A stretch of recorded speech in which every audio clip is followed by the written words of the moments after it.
Okay, good morning. Welcome again to my channel, Alchills TV. So, i-share ko lang dito sa cover. I-share ko lang ang pag-i-discuss ng mga sa mga motor.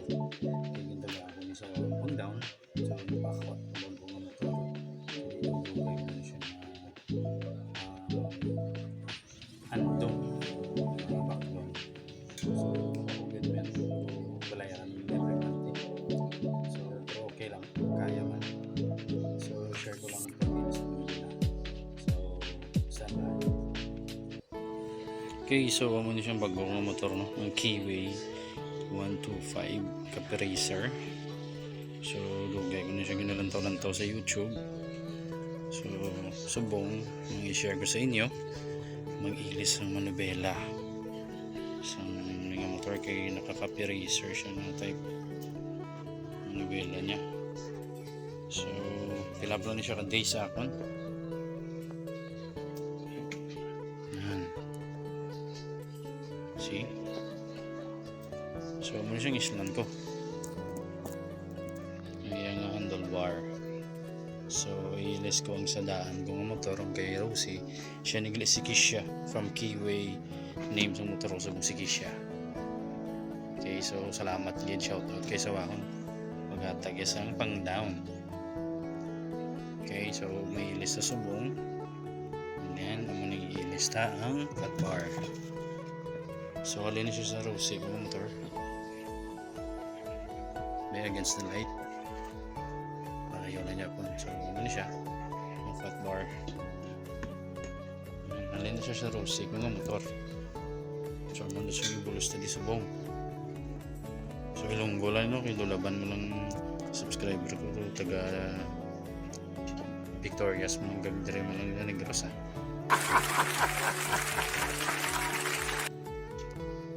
Okay, so balikan na kamo. Okay, so dito na side mo ng bukas.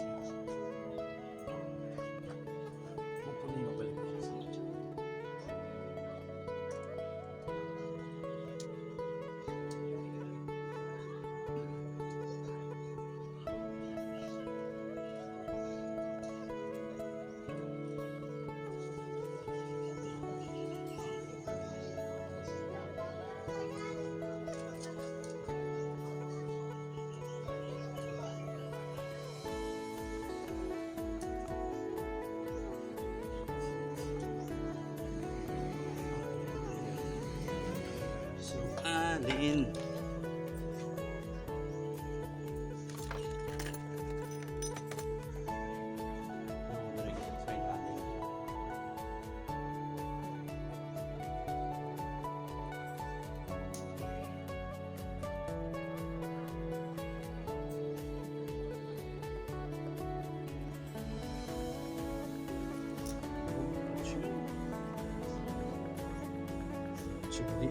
ini ang yang dulu bareng.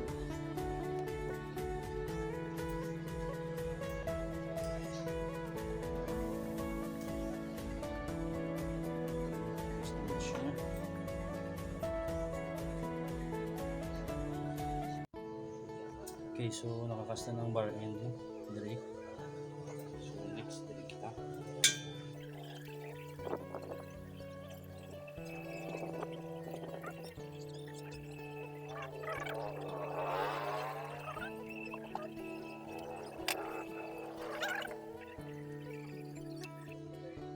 Okay, lukas na mo.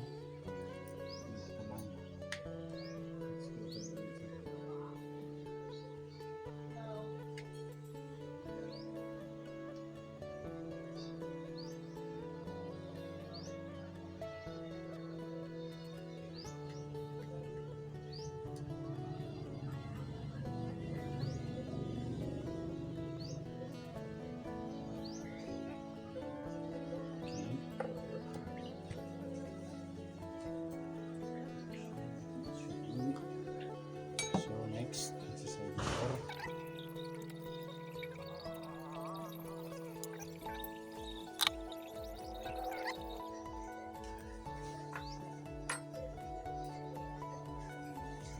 Okay.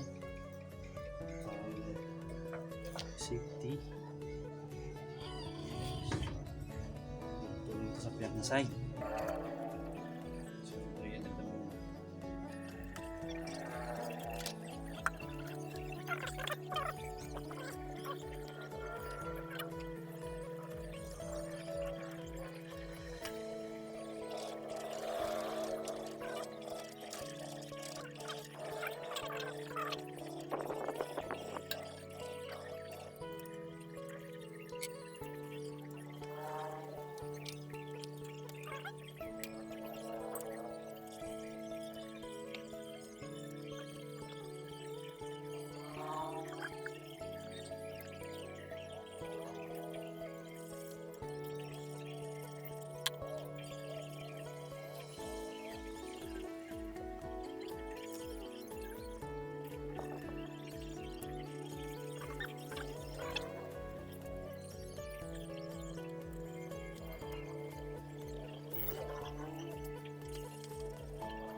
Ating agay.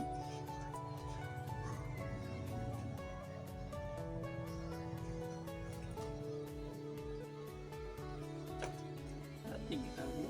So,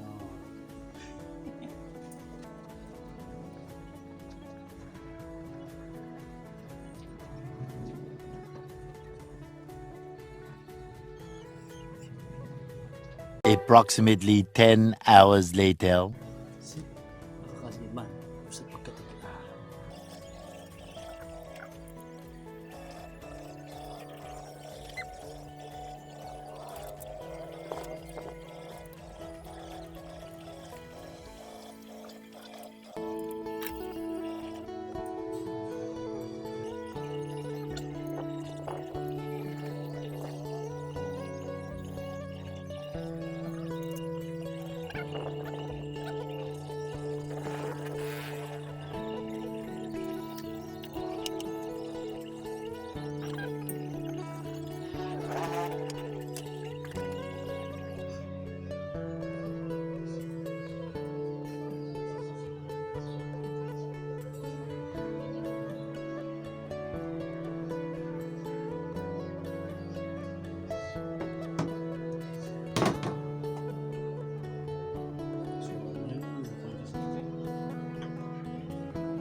washer para ibutang sa may dalom sang riser kay bunggo siya sa may ulo sa telescopic sa may front. So nagbakal ko to washer, ginutangan ko siya ng tatlo ka washer, ginutangan ko sa may screw in between sa butterfly kag sang riser para magtupong siya sa gabunggo nila sa iyang telescopic. So na-install ko na siya, actually nagamit ko na siya mga 1 week na garo naglikan. So na-drive ko naman siya, mas okay na siya handling, kaya nagtaas na yung bela, mas comfortable na siya i-drive kaysa before sa copy racer siya na-type. So kakapoy sa likod. So may obra na kung bot kung montage na siya kung gambal describe montage. May hindi ko perfect obra video, may bago pa mag-start. So may montage ko prepare para makita yung itsura niya sa may fat bar ng handlebar. Actually damo naman ko sa YouTube, so pero diri sa negros kung hindi pa hindi ka balo mag-install, pwede nyo watch yung video. Yung pa ang mga idea kung ano brand. So ang riser ko bigla yung fat bar gamit, dapat ko sa brand, pero mayara siya ang domino. Actually nakita ko video sa YouTube, hindi siya magbunggo sa biyang telescopic, pero ako nabakal sa kay gamit ko siya before sa Rosie. So okay siya before, so subong medyo lapad ng riser ang nabunggo. So pakita ko lang sa inyo kung dali ang itsura niya subong. Actually makita nyo sa montage ang sa dasuning clip. So short video na siya. So pa-check ko na sa inyo kung dali. Palit. Okay, so ara siya nung ginutang ko nga washer sa dalom, bali tatlo na da siya, or duwa lang naguro sa drink side. Kita hindi ka focus. Ara siyang washer, ara siya, duwa na siya kay medyo damol. Ang isa nipis hindi siya, ara siya nipis na siya, so do tatlo na din akong butang kasi manda sa tubangan para magtupong siya. Amo na namba kung ngabunggo siya, kaya medyo lapad ang akong riser sa fat bar ginabakan. So muna na siya itsura. Okay, so balik ta. Kita nyo yung ginupong washer para magtupong ang riser niya nagabunggo sa telescope. So ang mga dugang to nadundugan ko isa pagilit ang riyang brake post yung sa original, hindi ko napakita naman nalipat ko. So ang brake post yung original kay taas ang manubila niya, so mabago ang fat bar. So nag-ilis ko nung bakal ako sa may baligyan sa motor parts na sa mga. So medyo pricey siya. Kaya abit kong XRM kung Usman. So actually kung nang XRM na brake post yung bakal ko sa tuwan siguro na makabounce ng telescopic, hindi maipit ng brake post. So kung nabakal ko yan medyo pricey sa, pero lapa siya gawa, pero mas okay na siya kay may allowance. So i-share ko na lang luwat since siya yung nalipat ko, share ko na lang. Okay, so ano siya no, ang brake hose nga ginilis ko aftermarket na siya. So dire ko na siya ginbakal sa Victorias sa may banggadaan. So ano siya, kaya yung original hindi siya kaigo, hindi siya kalambot, tapos medyo sagad din siya na mag-bounce na ang base mautod. So nagilis ko, pero original rin sa Japan, bago ko na mapakita sa video, pero muna na siyang itsura niya. So pag install naglantaw lang ko sa video sa YouTube paano mag-install, kaya first time ko mag-install sa hydraulic nga brakes. So ano siyang itsura. Okay, so ano itong itsura, no? Kita nyo. So ano na siyang ginislan ko get nga major bit pag ilis to handlebar, fat bar. So again, comfortable na siya i-drive, hindi ka na nagisubsub ka. So actually yung daan ko ilis ko muna siya sa Rosie naman, ginporm-porm ako ng scrambler.